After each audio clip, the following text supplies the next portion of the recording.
Hello, नमस्कार दोस्तों। APS law success classes में स्वागत है।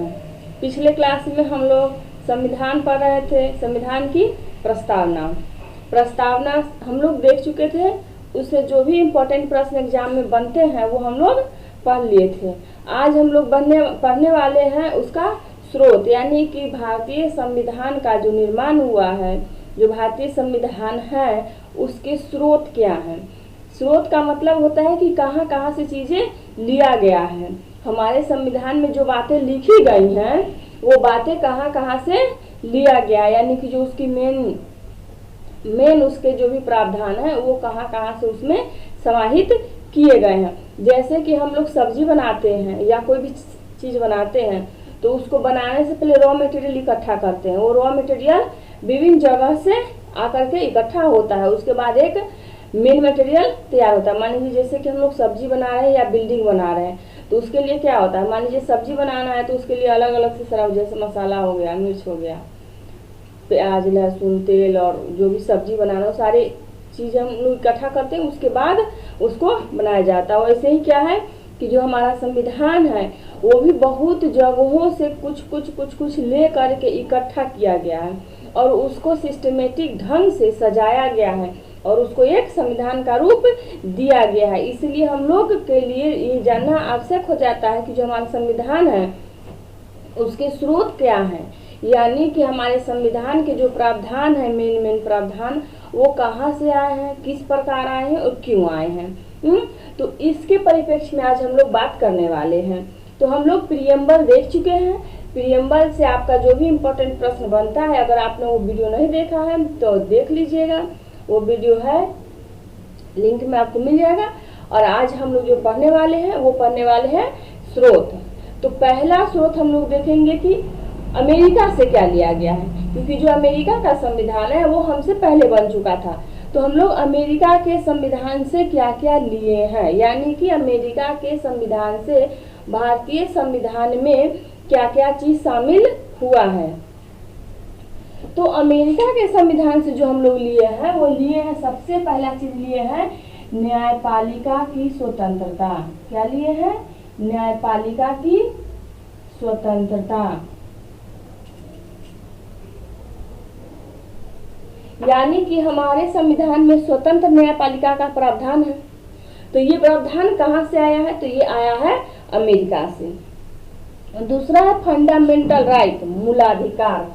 मूल अधिकार जो हम लोग पढ़ते हैं भाग 3 में, जो मूल अधिकार पढ़ते हैं, जिसके लिए पूरा संविधान बनाया गया, जिस व्यक्ति के लिए, यानी हम भारत के लोगों के द्वारा, हम भारत के लोग के लिए जो संविधान बनाया गया था, उसमें सबसे महत्वपूर्ण क्या है?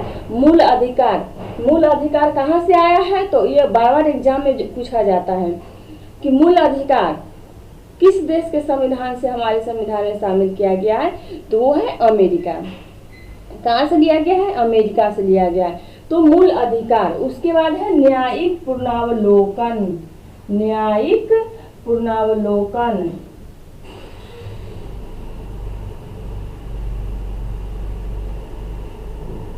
न्यायिक पुनरावलोकन कहाँ से लिया गया है हमारे संविधान में? तो न्यायिक पुनरावलोकन का जो प्रावधान है ये भी लिया गया है अमेरिका से। यानी कि हमारे संविधान में जो सबसे इम्पोर्टेंट चीज है मूल अधिकार, न्यायिक पुनरावलोकन। न्यायिक पुनरावलोकन होता क्या है?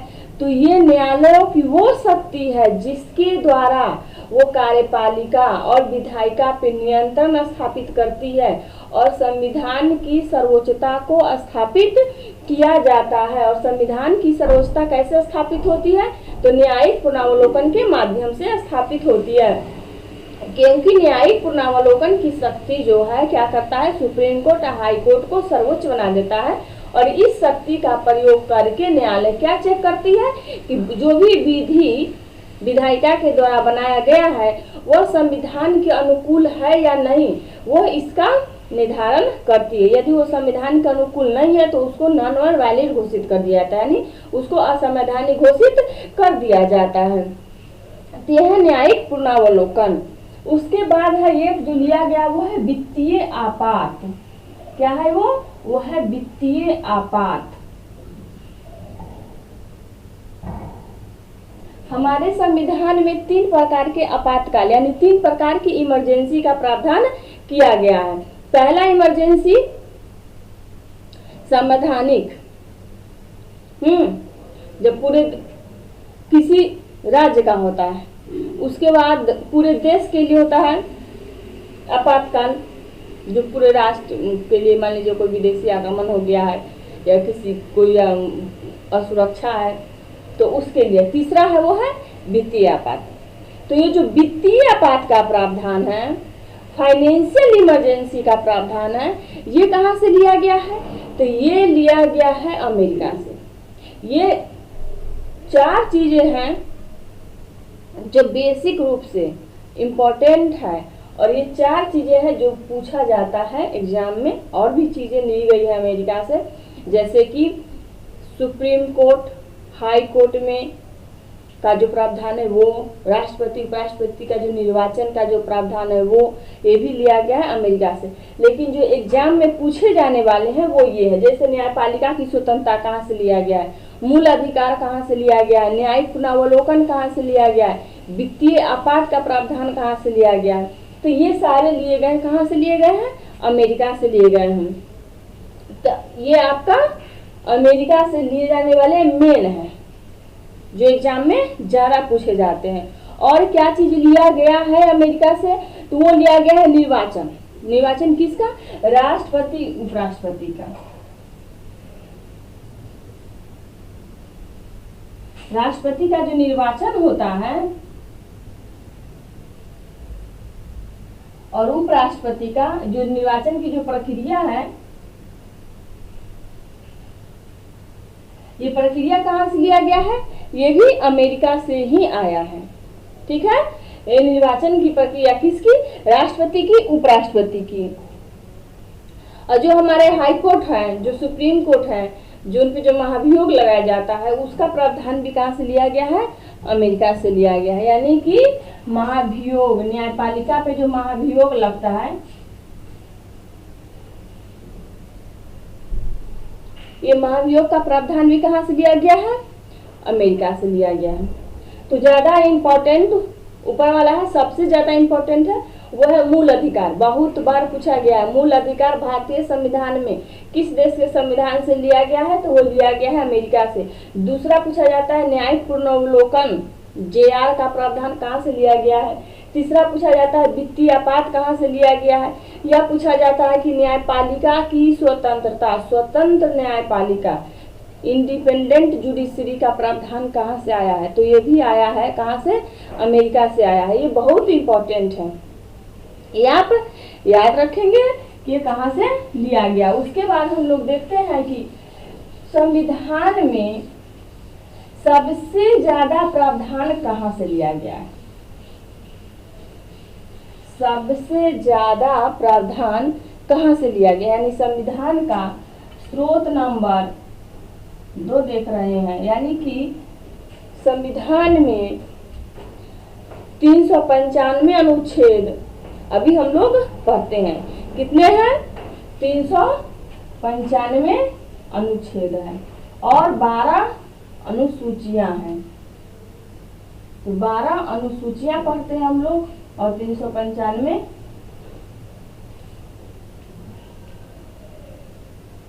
और 395 अनुच्छेद पढ़ते हैं। इसमें से लगभग 200 से 250, लगभग 200 से 250 प्रावधान, मान लीजिए 250, इसमें से लगभग 250 अनुच्छेद ऐसे हैं जो भारत शासन अधिनियम 1935 से या तो सीधे उठा करके रख लिए गए हैं या कुछ उसमें परिवर्तन करके शामिल कर लिए गए हैं। कहाँ से लिए गए हैं? भारत शासन अधिनियम 1935।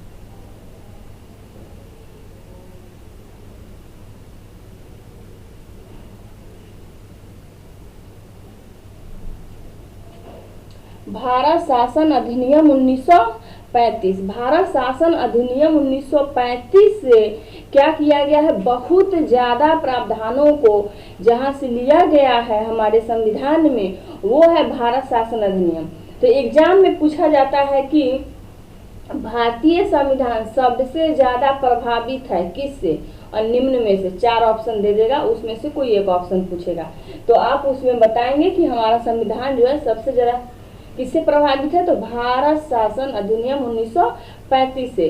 क्यों? क्योंकि ये अधिनियम हमारे 1935 में अंग्रेजों के द्वारा भारत में शासन करने के लिए बनाया गया था, और इससे भारत में संसदीय शासन व्यवस्था की स्थापना की गई थी, और इसमें बहुत सारे ऐसे प्रावधान थे जो लोकतांत्रिक थे। तो इसमें क्या किया गया कि कुछ परिवर्तन करके लगभग 250 अनुच्छेदों को सीधे सीधे हम लोग एडॉप्ट कर लिए, यानी कि अपने संविधान में उसको शामिल कर लिए।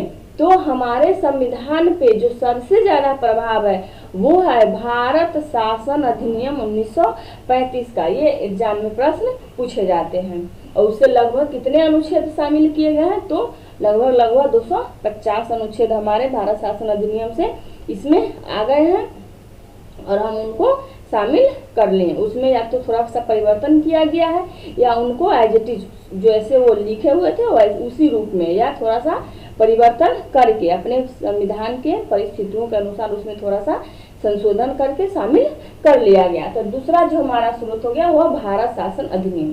ठीक, इससे बहुत ज्यादा प्रावधान लिया गया है। तीसरा जो इम्पोर्टेंट है वो पूछा जाता है कि ब्रिटेन से क्या लिया गया। ब्रिटेन से क्या लिया गया हमारे संविधान में, ब्रिटेन से, क्योंकि ब्रिटेन का ही हमारे यहाँ शासन था, ब्रिटेन की गुलामी से ही हम लोग आजाद हुए थे। तो ब्रिटेन से क्या लिया गया, तो देखिए भारत शासन अधिनियम तो ब्रिटिश ही बनाए थे, तो अगर सीधे सीधे अगर इनडायरेक्ट रूप से समझिए तो जो भारत शासन अधिनियम का जो प्रावधान हम लोग लिए वो ब्रिटेन से ही आया, लेकिन उसको हम लोग भारत शासन अधिनियम 1935 कहते हैं, क्योंकि वो 1935 के अधिनियम जो बना करके यहाँ लागू किया गया, जिसको यहाँ पे हम लोग चला रहे थे उस समय, उसमें जो प्रावधान अच्छे लगे वो हम लोग ले लिए। लेकिन ब्रिटेन से डायरेक्ट हम लोग क्या लिए, तो ब्रिटेन से डायरेक्ट लिए संसदीय शासन प्रणाली। क्या लिए, संसदीय शासन प्रणाली।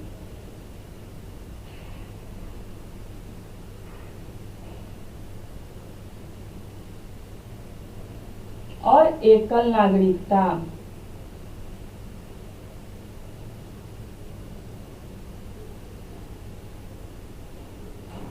एकल नागरिकता, अमेरिका में दोहरी सिटीजनशिप है, वहां पे आपको 2 जगह का सिटीजनशिप मिलता है, एक स्टेट का जिस स्टेट से आप आते हैं, बिलोंग करते हैं, जिस स्टेट से आप निवासी हैं, और दूसरा यूनियन का, यानी कि आप को वहाँ पे 2 सिटीजन कार्ड आपके पास होता है, एक राज्य से जिस राज्य के आप हैं, और दूसरा एक संघ का। यानी कि मान लीजिए आप यूपी से हैं तो आपको यूपी का अलग नागरिकता का कार्ड होगा, और आप भारत के निवासी हैं तो भारत का एक दूसरा अलग कार्ड होगा। ऐसा वहाँ प्रावधान है का अमेरिका में। लेकिन ब्रिटेन में क्या है, एकल नागरिकता का प्रावधान है, वहाँ एक ही नागरिकता मिलता है। आपका यूपी के हैं कि महाराष्ट्र के हैं, कहाँ के हैं, ये आपका मतलब नहीं रखता है, आप भारत के निवासी हैं ये मतलब रखता है। वैसे ही भारत में क्या है, एकल नागरिकता का प्रावधान है। आपको बिहारी हैं कि यूपी वाले हैं कि तमिलनाडु वाले हैं कि आप आंध्र प्रदेश के निवासी हैं, ये आपसे नहीं पूछा जाता है। आप इंडियन हैं कि नहीं ये देखा जाता है। इसीलिए जो हम लोग का जो भी आइडेंटिटी कार्ड मिलता है उसमें हम लोग को किसका निवासी माना जाता है, भारत का निवासी। तो इसलिए हमारी जो नागरिकता है एकल नागरिकता है, सिर्फ कौन सी है, भारत की नागरिकता है, यानी हम भारत देश के नागरिक हैं, यही हमारी पहचान है। हम किस राज्य से बिलोंग करते हैं, किस जिला से बिलोंग करते हैं, किस गांव से बिलोंग करते हैं, ये हमारी पहचान नहीं है, वो बाद सेकेंडरी चीज है। एड्रेस के लिए हम लोग लिखते हैं कि हाँ भाई ये गांव ये ताकि कोई भी चीज जो भेजा जाए, कोई मान ले लेटर है या फिर जो भी पत्राचार के माध्यम से जो भी कुछ भी कम्युनिकेशन करना है किसी को, तो उसके लिए ताकि हमको आसानी से खोजा जा सके, इसके लिए हम लोग एड्रेस में अपना जिला गांव राज्य सबका पिन कोड वगैरह सब चीज डालते हैं, लेकिन नागरिकता कहाँ का प्राप्त होता है हमको? तो नागरिकता एक ही है, वो है भारत की नागरिकता। ठीक, तो एकल नागरिकता का जो प्रावधान है कहाँ से लिया गया हमारे देश में? ये ब्रिटेन से लिया गया। और दूसरा संसदीय शासन व्यवस्था। संसदीय शासन व्यवस्था का मतलब होता है कि कार्यपालिका से ही व्यवस्थापिका निकली और उसी से संसद का निर्माण हो गया। यानी कि पहले हम लोग क्या करते हैं, संसद में जो भी विधायक है उसका इलेक्शन करते हैं, इलेक्शन करके जो विधायक आते हैं उन्हीं में से कुछ विधायकों को मंत्री बना दिया जाता है, और जो मंत्री बन जाते हैं वो कार्यपालिका में शामिल हो गए, और वो कार्यपालिका काम हो करके वो आगे कार्यपालिका की तरफ काम करते हैं, और उस पर नियंत्रण कौन स्थापित करता है? संसद। यानी सीधे डायरेक्ट संसद क्या करती है, कार्यपालिका से प्रश्न पूछ सकती है, किसी प्रश्न का उत्तर मांग सकती है, उनके लिए कटौती प्रस्ताव ला सकती है, उनके लिए निंदा प्रस्ताव ला सकती है। तो इसको बोलते हैं संसदीय शासन प्रणाली। यानी कि संसद क्या करती है, कार्यपालिका पर नियंत्रण स्थापित करती है।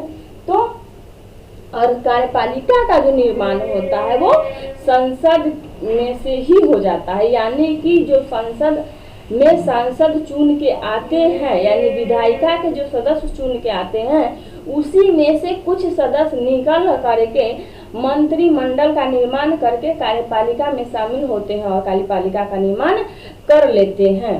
ठीक, तो ये कहाँ से आया है? ये दोनों ही प्रावधान हमारे ब्रिटेन से आया है। ठीक, और तीसरा है विधि निर्माण की प्रक्रिया। जो प्रोसेस हमारे यहाँ विधि बनाने की है, कोई भी जो नया कानून बनता है वो विधि निर्माण की जो प्रक्रिया है वो भी कहाँ से हम लोग लिए हैं?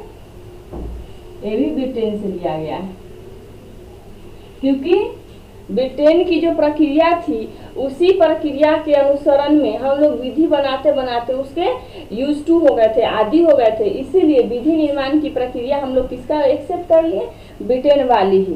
पहले उसको बिल के रूप में लाइए, लोकसभा में लाइए, राज्यसभा में लाइए, पास कराइए, राष्ट्रपति के पास ले जाइए, उनका अनुमोदन लीजिए, उसके बाद वो क्या होगा? एक्ट बनेगा। ये प्रक्रिया है हमारा विधि निर्माण की। और ये प्रक्रिया कहाँ से लिया गया है?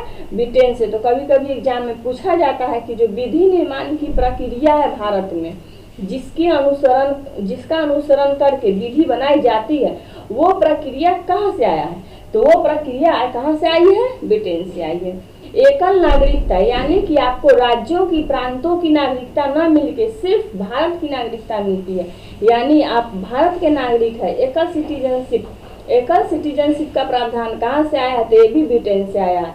तीसरा, संसदीय शासन प्रणाली, पार्लियामेंट्री फॉर्म ऑफ गवर्नमेंट, ये प्रावधान कहाँ से आया है? तो ये भी ब्रिटेन से आया है। तो ये आपसे अगर पूछा जाए तो ये तीन जो मेन प्रावधान है वो कहाँ से हम लोग लिए हैं? तो हम लोग ब्रिटेन से लिए हैं। यानी कि जैसी ब्रिटेन में व्यवस्था है वैसा ही व्यवस्था हमारे यहाँ भी किया गया है। किसके लिए? संसदीय शासन प्रणाली के लिए, एकल नागरिकता और विधि निर्माण की प्रक्रिया के लिए।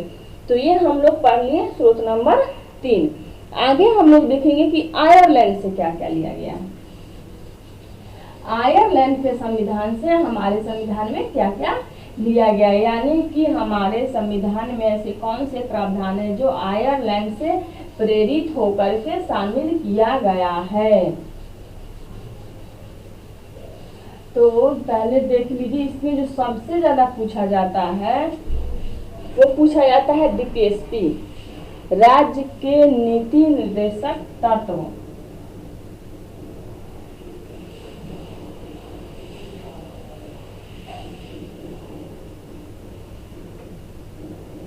आयरलैंड से क्या लिया गया है? आयरलैंड से लिया गया है राज्य के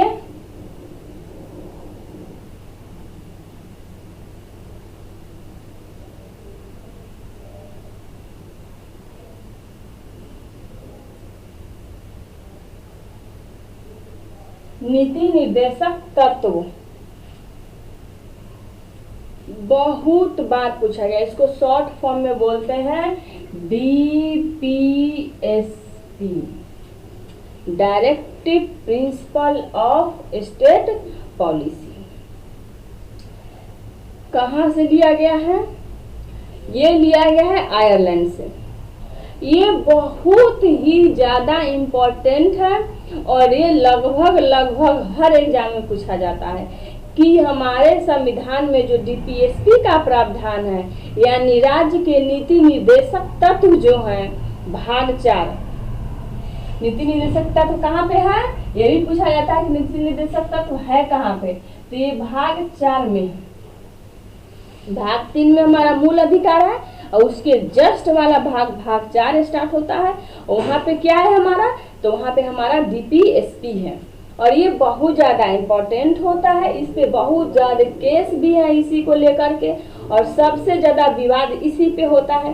क्यों? क्योंकि ये न्यायालय के द्वारा इन्फोर्सेबल नहीं है, यानी कि न्यायालय के द्वारा इसको प्रवर्तनीय नहीं बनाया गया है और इसी को लेकर के बहुत ज़्यादा विवाद होता है कि इसको आखिर जब प्रवर्तनीय नहीं बनाएंगे तो संविधान में शामिल क्यों किया गया। अरे भाई, जो आपको नहीं दिया जाए तो उसको संविधान में ही ना रखा जाए, ऐसा तो नहीं है।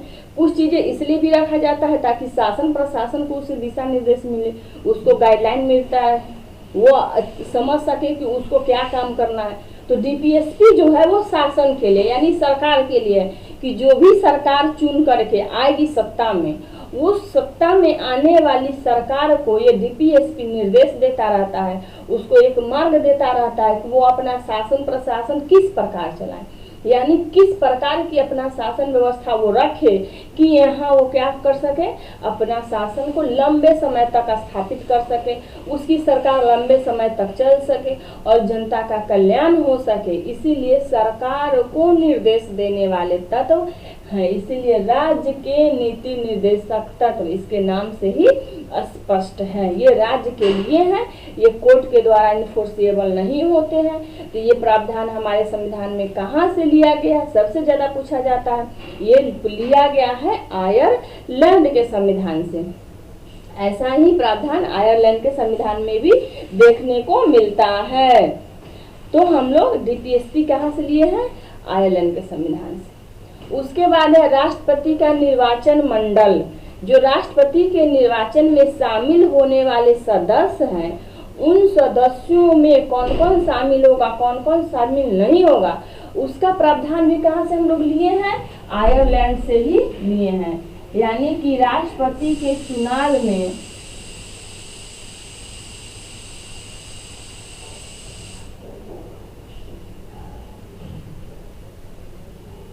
शामिल होने वाला मंडल, यानी कौन कौन से व्यक्ति राष्ट्रपति के चुनाव में भाग लेंगे, इसका प्रावधान कहाँ से लिया गया है, ये भी लिया गया है आयरलैंड से। तो ये ज्यादा इम्पोर्टेंट नहीं है, ज्यादा इम्पोर्टेंट यही है कि डीपीएसपी कहाँ से लिया गया है। और दूसरा है कि राज्यसभा में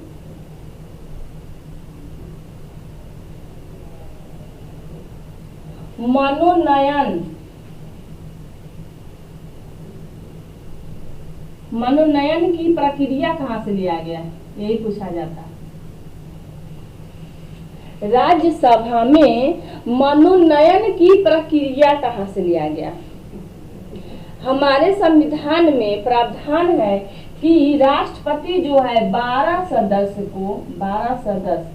जो कला साहित्य, ठीक है, जो कला साहित्य के क्षेत्र में क्या हो, विशेषज्ञ हो, ख्याति प्राप्त हो, उनको क्या कर सकता है, ऐसे 12 सदस्य को वो क्या कर सकते हैं, राष्ट्रपति महोदय राज्यसभा में स्वयं मनोनीत कर सकते हैं। उनको किसी राजनीतिक पार्टी से आने की आवश्यकता नहीं है, उनको चुनाव लड़ने की भी आवश्यकता नहीं है। बिना चुनाव लड़े सीधे वो राज्यसभा में पहुंच सकते हैं, यानी सीधे सांसद बन सकते हैं। कभी कभी पूछा जाता है एग्जाम में, क्या कोई व्यक्ति सीधे सांसद बन सकता है। राज्यसभा में सीधे कोई भी व्यक्ति बिना इलेक्शन लड़े, बिना किसी राजनीतिक पार्टी से जुड़े राज्यसभा का सदस्य बन सकता है? तो यस, बन सकता है। कैसे बन सकता है? वो मनोनयन की प्रक्रिया के द्वारा बन सकता है। ये मनोनयन करने की शक्ति किसके पास है? तो ये शक्ति राष्ट्रपति के पास है कि वह अपने इस शक्ति का प्रयोग करके 12 व्यक्तियों को नियुक्त कर सकता है जो कला, साहित्य, विदेशी विधि इन सबों का ज्ञाता हो। उन सबों में से 12 व्यक्ति को वो नियुक्त कर सकता है। तो ये जो राज्यसभा में मनोनयन की प्रक्रिया है, ये प्रक्रिया कहाँ से ली गई है? ये ली गई है आयरलैंड के संविधान से। तो आपको से पूछा जाए कि मनोनयन की प्रक्रिया कहाँ से ली गई है, तो आयरलैंड से ली गई है। डीपीएसपी कहाँ से लिया गया है? तो ये भी आयरलैंड से लिया गया। तो 2 मेजर प्रावधान है जो आयरलैंड से लिया गया। ठीक, पहला डीपीएसपी यानी राज्य के नीति निर्देशक तत्व, दूसरा मनोनयन की प्रक्रिया। तो ये दोनों कहाँ से लिए गए हैं? आयरलैंड से लिए गए हैं। अब हम लोग आगे देखेंगे कि ऑस्ट्रेलिया के संविधान से क्या लिया गया। हमारे संविधान में ऑस्ट्रेलिया से क्या क्या आया है, ये भी बहुत बार पूछा जाता है कि ऑस्ट्रेलिया के संविधान से हमारे संविधान में क्या क्या चीज आया है। ऑस्ट्रेलिया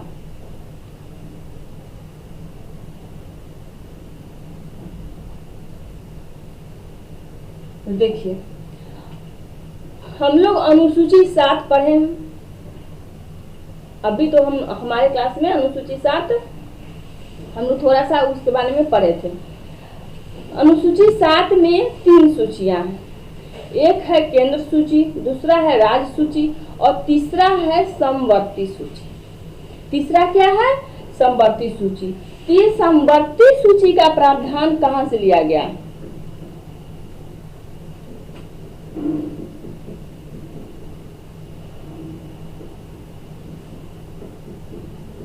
तो समवर्ती सूची का जो प्रावधान है वो लिया गया है आपके ऑस्ट्रेलिया से।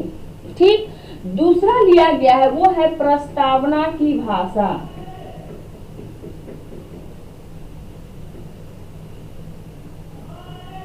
प्रस्तावना की भाषा, जैसे हमारे संविधान की जो प्रस्तावना है कहाँ से स्टार्ट होती है?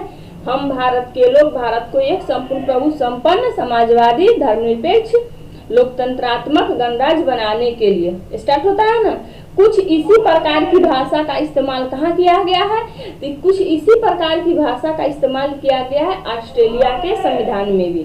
तो अगर आपसे पूछा जाए कि जो हमारी प्रस्तावना की भाषा शैली है वो भाषा शैली का प्रयोग कहाँ से मोटिवेट होकर के किया गया या कहाँ के संविधान को देख करके ऐसा भाषा इस्तेमाल किया गया है या कहाँ के संविधान से भाषा एडॉप्ट किया गया, लिया गया, तो वो कहाँ से लिया गया है? ऑस्ट्रेलिया से लिया गया।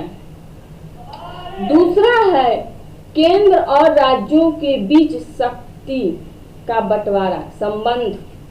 केंद्र और राज्यों का संबंध, केंद्र और राज्यों का संबंध और शक्ति का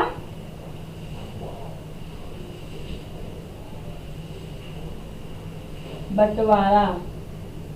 देखते हैं कुछ शक्तियां बटी हुई हैं, केंद्र और राज्य में किस प्रकार का संबंध होगा?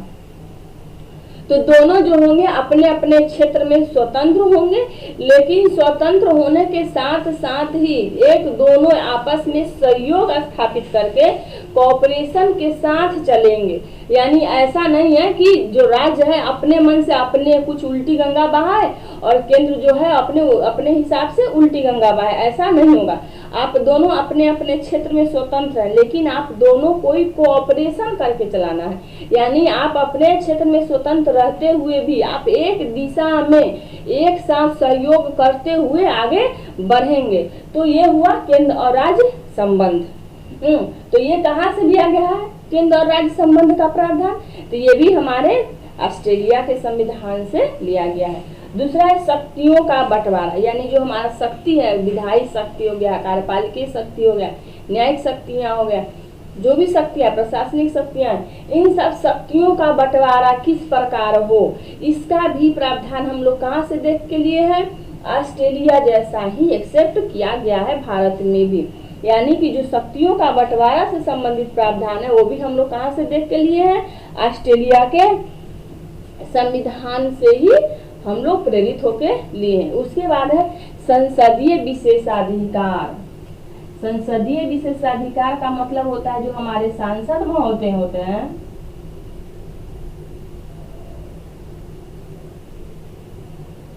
उनको कुछ विशेष शक्ति प्राप्त है। संसदीय विशेषाधिकार का मतलब हुआ कि जो भी सांसद चुने जाते हैं, इलेक्ट होते हैं, उनको संसद में कुछ विशेष शक्तियां प्राप्त है।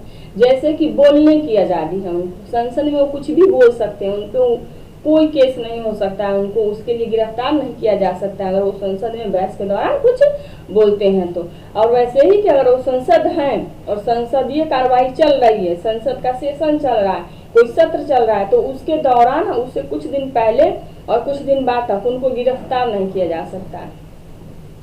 ये सब कुछ उनको विशेषाधिकार प्राप्त है। और ये विशेषाधिकार का प्रावधान कहाँ से लिया गया है, तो लिया गया है ऑस्ट्रेलिया से।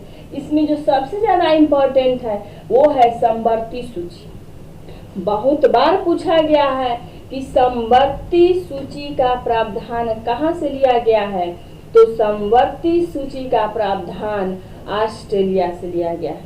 कहाँ से लिया गया है, ऑस्ट्रेलिया से। एक बात आप लोग याद रखेंगे कि यह है समवर्ती सूची। जब हम लोग अनुसूची 7 पढ़ते हैं तो इसमें 3 सूची पढ़ते हैं, केंद्र सूची, राज्य सूची, समवर्ती सूची। और केंद्र सूची में सबसे लास्ट में हम लोग देखते हैं कि अवशिष्ट शक्तियां कहाँ है। तो आर्टिकल अनुच्छेद जो है, अनुच्छेद 248 बताता है कि अवशिष्ट शक्ति केंद्र में निहित होगी। कहाँ निहित होगी, अवशिष्ट शक्ति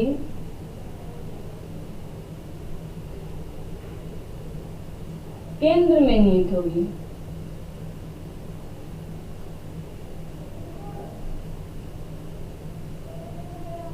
ये प्रावधान कहां से लिया गया है कि अवशिष्ट शक्ति केंद्र में निहित होगी, यानी अनुच्छेद 248 किस देश के संविधान से प्रेरित है। तो आप लोग कंफ्यूजन में क्या करते हैं, ऑस्ट्रेलिया मान देते हैं क्योंकि समवर्ती सूची ऑस्ट्रेलिया से लिया गया है, लेकिन नहीं, ये गलत है। ये जो अवशिष्ट शक्ति है इसका कंसेप्ट एकदम अलग है।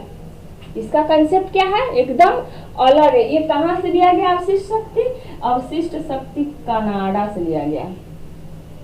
ठीक है, तो आप याद रखेंगे कि जो अनुसूची 7 है इसमें 3 सूचियां हैं और जो केंद्र सूची है उसके लास्ट में, यानी जो लास्ट एंट्री है उसमें दिया गया है अवशिष्ट शक्ति। और अनुच्छेद 248 कहती है कि जो भी अवशिष्ट शक्तियां हैं वो केंद्र में निहित होगी, यानी जो केंद्र सरकार है उसके पास होगी, यानी जो हमारी संसद है उसके पास होगी।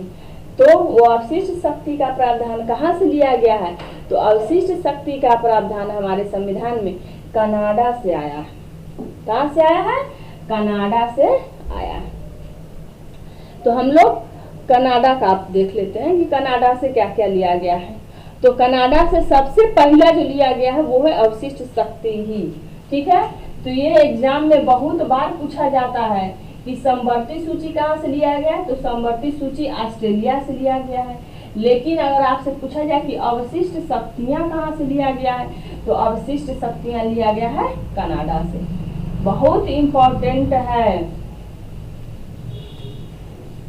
क्योंकि कनाडा का जो संघात्मक व्यवस्था है वहाँ पे वही संघात्मक व्यवस्था को हम लोग क्या करते हैं, भारत में प्रयोग किया गया है। यानी जैसा संघात्मक व्यवस्था कनाडा में है वैसा ही संघात्मक व्यवस्था हमारे यहाँ भी है। तो इसीलिए जो संघात्मक व्यवस्था है वो कहाँ से लिया गया है, कनाडा से।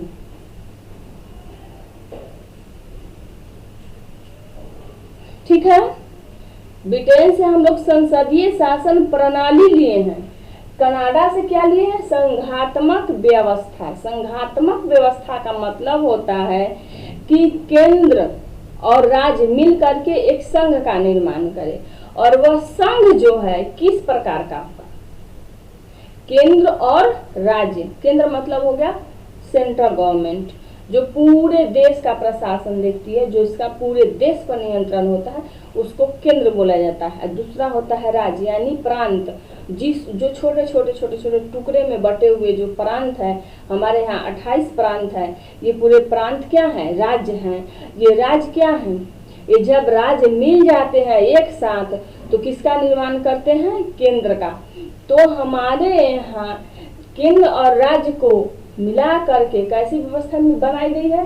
संघात्मक शासन व्यवस्था, जिसमें एक संघ सरकार होगा जो पूरे देश का प्रशासन करेगा, और दूसरा लेवल पर राज्य सरकार होगा जो एक छोटे से टुकड़े पे नियंत्रण स्थापित करेगा। तो ये संघात्मक व्यवस्था का जो प्रावधान है कहाँ से लिया गया है? हमारे यहाँ तो कनाडा से लिया गया है। जिस प्रकार कनाडा में संघ पाया गया है वैसा ही संघात्मक व्यवस्था भारत में भी पाया गया है। संघात्मक व्यवस्था की जो भी विशेषताएं हैं वो सारी विशेषताएं हम लोग कनाडा से एक्सेप्ट किए हैं, यानी कनाडा के संविधान को देख करके ही हम लोग ने ऐसी व्यवस्था अपने यहाँ लागू किया है। तो जैसे हमारे यहाँ जो संघात्मक व्यवस्था है वो क्या है? केंद्रीयकरण की प्रवृत्ति रखने वाला, यानी जो शक्तियां है वो केंद्र की तरफ झुकी हुई है।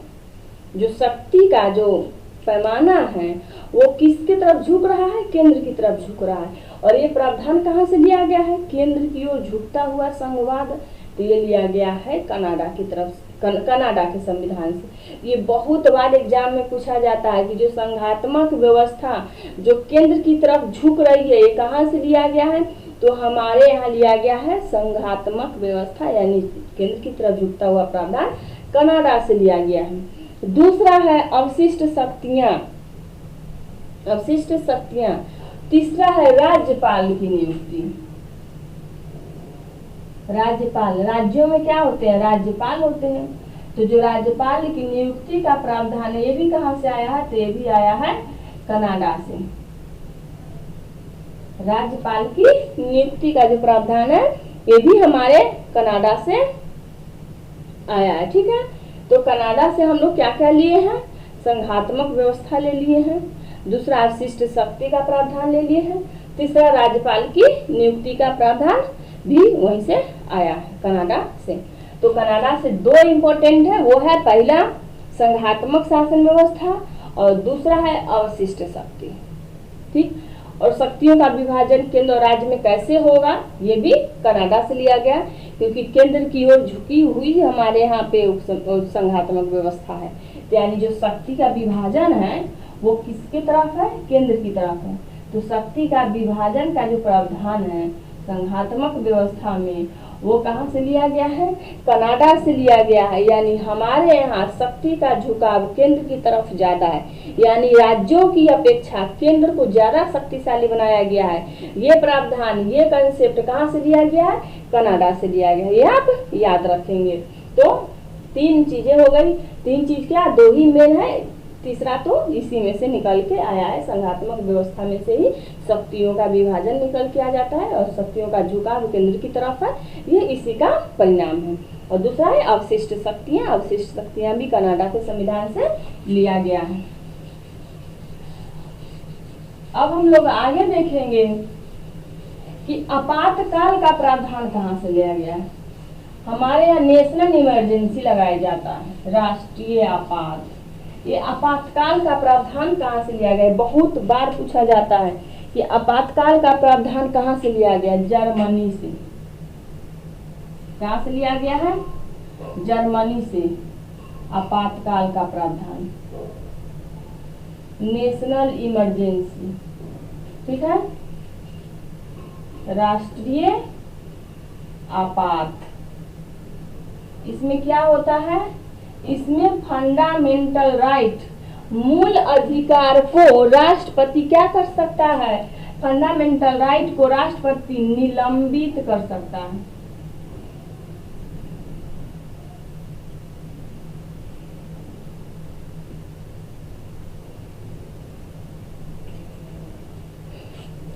ठीक है। नेशनल इमरजेंसी, राष्ट्रीय आपात, ये कहाँ से आया है कंसेप्ट? जर्मनी से आया है। और इस नेशनल इमरजेंसी में राष्ट्रपति क्या कर सकते हैं? तो इनको विशेष शक्ति दी गई है कि ये फंडामेंटल राइट को कोर्ट में ले जा करके चैलेंज करने का जो अधिकार है नागरिकों को, उसको वो कुछ समय के लिए क्या कर दें? निलंबित कर दें। ठीक है। ये प्रावधान कहाँ से लिया गया है? जर्मनी से। अब इसमें संशोधन कर दिया गया है 44वें संविधान के संशोधन के द्वारा कि आप आर्टिकल 19 और 21 का निलंबन नहीं कर सकते हैं। सॉरी, अनुच्छेद 21 और 22 का निलंबन नहीं कर सकते हैं। तो ऐसा कुछ प्रावधान है। लेकिन पूछा जाता है कि नेशनल इमरजेंसी का प्रावधान कहाँ से आया है? तो नेशनल इमरजेंसी का प्रावधान जो है वो कहाँ से आया है? जर्मनी से आया। ठीक है। तो नेशनल इमरजेंसी का प्रावधान जर्मनी से हम लोग लिए हैं, यानी कि आपातकाल का प्रावधान जो है जर्मनी से आया है। लेकिन वित्तीय आपात कहाँ से आया है? तो हम लोग देख चुके हैं कि वित्तीय आपात का प्रावधान जो है, क्योंकि हमारे देश में 3 प्रकार के आपात हैं, तो उसमें है वित्तीय आपात, तीसरा नंबर का। ये वित्तीय आपात लिया गया है यूएसए से। ठीक है। तो वित्तीय आपात कहाँ से लिया है? तो फाइनेंशियल इमरजेंसी आया है अमेरिका से, और नेशनल इमरजेंसी, राष्ट्रीय आपात जो है उसका कंसेप्ट हम लोग लिए हैं, कहाँ से लिए हैं? जर्मनी से लिए हैं। उसके बाद है दक्षिण अफ्रीका से क्या लिया गया है? तो दक्षिण अफ्रीका से लिया गया है वो है संशोधन की प्रक्रिया।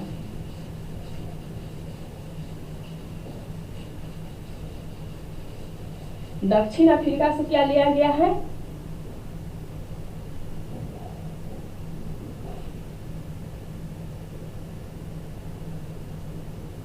दक्षिण अफ्रीका से लिए हैं हम लोग संविधान संशोधन की प्रक्रिया।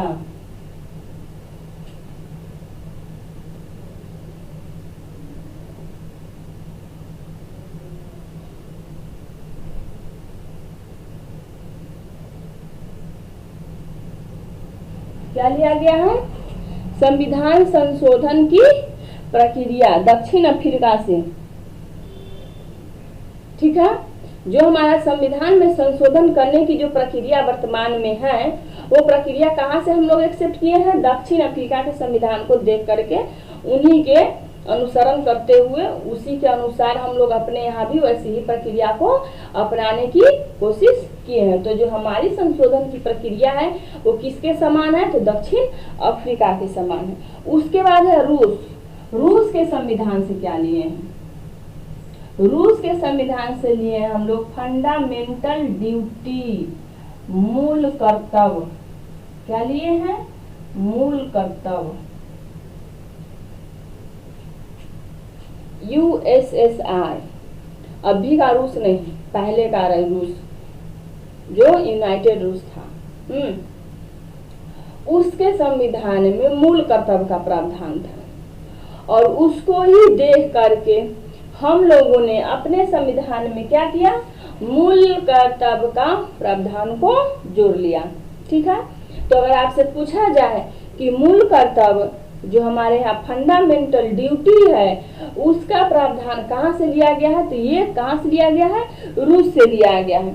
दूसरा है जापान से क्या लिया गया है? जापान से, जापान से लिया गया है विधि द्वारा स्थापित प्रक्रिया। विधि द्वारा स्थापित प्रक्रिया, ये आपको कहाँ देखने मिल जाएगा? अनुच्छेद 21 में मिलेगा। कहाँ? अनुच्छेद 21 में क्या मिलेगा? विधि द्वारा स्थापित प्रक्रिया। कहाँ लिखा हुआ है? अनुच्छेद 21 में लिखा हुआ है सीधे सीधे। ये कहाँ से लिया गया है? जापान से लिया गया। किसके संविधान से हम लोग उसको इस्तेमाल किए हैं? जापान के संविधान से इस्तेमाल किए हैं।